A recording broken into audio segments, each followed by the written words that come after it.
Hello, নমস্কার। আমি গোবর খাওয়া মোদি বলতেছি।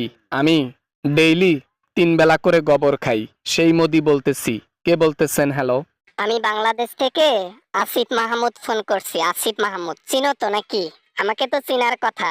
হ্যাঁ, যাই হোক, বাংলাদেশের সাথে যে লাগালাগি চলতেছে, এটা কি বন্ধ করবা না বাবা? কোনো কিছুই বন্ধ হবে না। উল্টো বাংলাদেশকে চাপে ফেলাইয়া বাংলাদেশকে দখল করার চিন্তায় আছি। প্রথমে চট্টগ্রামকে দখল করব, তারপর ঢাকাকে দখল করব, আস্তে আস্তে সব ডিস্ট্রিক্টকে দখল করে ফেলবো। হ্যাঁ রে গোবর খাওয়া মোদি, তোর বাপ দাদাই কি কিনে রেখেছিল রে তুই বাংলাদেশকে দখল করে আসবি? তোর বাপ দাদার সম্পত্তি নাকি?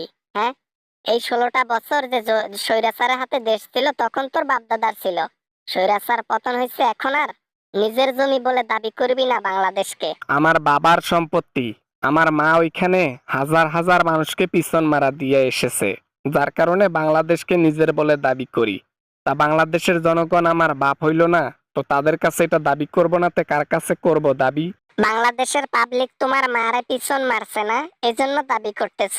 যাই হোক, তোমার মার কবে জানি পিছন মারছে এটা তো জানি না। ডকুমেন্ট নিয়ে এসো, পারলে ভিডিও নিয়ে এসিও, বুঝছো? তারপর এসে দাবি করিও। ভিডিও লাগবে না। ইন্ডিয়া এমনিতেই সবল দেশ, শক্তিশালী দেশ। আমাদের কাছে যে পারমাণবিক বোমা আছে সেটা কারো কাছে নাই। এই দুনিয়ার বুকে কারো কাছে নাই। আমরা ইন্ডিয়া সবার উপরে আছি, তাই মুসলমানকে উৎখাত করার কাজ আমরা নিয়েছি। এবং ইসকন যারা আটক হয়েছে, ইসকনের সদস্য যাদেরকে শাস্তি দিয়েছে, এবং তাদেরকে ছেড়ে দিতে হবে। মিসাইলের ভয় দেখাও, পারমাণবিক বোমার ভয় দেখাও, এ ভয় আর বেশি দিন থাকবে না। মুসলমানের জোর কি জানো? আল্লাহ, আল্লাহ, আল্লাহ। যদি মনের মধ্যে ইমানের শক্তি থাকে, জয় পাক্কা। তোমার আল্লাহ তোমাকে বাঁচাইতে পারবে না। আমাদের মিসাইল, একটা মিসাইল, দুইটা মিসাইল, তিনটা মিসাইল, এরকম শ মিসাইল আছে, যেটা বাংলাদেশে দিলে বাংলাদেশের মাটিও খুঁজে পাওয়া যাবে না। কে বাঁচাবে তোদের? তোমার মতো এরকম নাস্তিক, এরকম বড় বড় মাপের কাফের বাংলাদেশে না, পুরো পৃথিবীতে এসেছিল, এবং তাদেরকে উদ্ঘাট করেছে কে জানো? আল্লাহ তাআলাই। তাই আমাদের মিসাইলের প্রয়োজন হবে না। জয় আসলে, আল্লাহ তাআলা যদি পাশে থাকে আর আমাদের ইমানের শক্তি থাকলে, সারা বিশ্বের মানুষ এবং মুসলমান এক থাকলে পুরো পৃথিবী লুটে নেবে আবারও মুসলমান। রেডি থেকো মোদি। বাবা না, মানে আর কি ওই বাবা বাবা বা না, মানে মানে ওই আর কি বাবা বাবা, মানে ওই, মানে আমি বলতে চাচ্ছিলাম সবকিছু তো বাংলাদেশকে বন্ধ করে দিয়েছি। এখন না খেয়ে মর তোরা। বন্যার সময় পানিও দেব। ইনশাল্লাহ এখন সবকিছু লেনদেন করতেছি পাকিস্তানের সাথে, আফগানিস্তানের সাথে। হিন্দুদের সাথে লেনদেন বন্ধ। হিন্দুদেরকে অনেক রেসপেক্ট করা হয়েছে।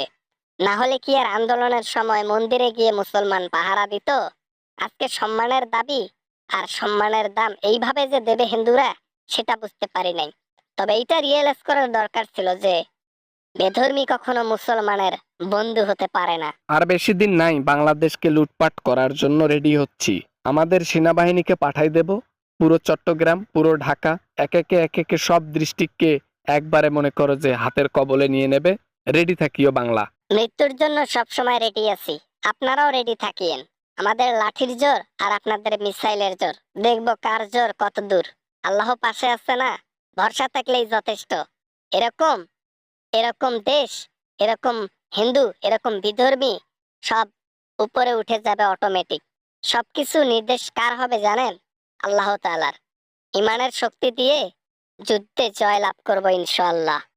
আসসালামু আলাইকুম। প্রথমেই ক্ষমা চেয়ে নিচ্ছি, ভয়েসটা একটু সমস্যা হচ্ছে।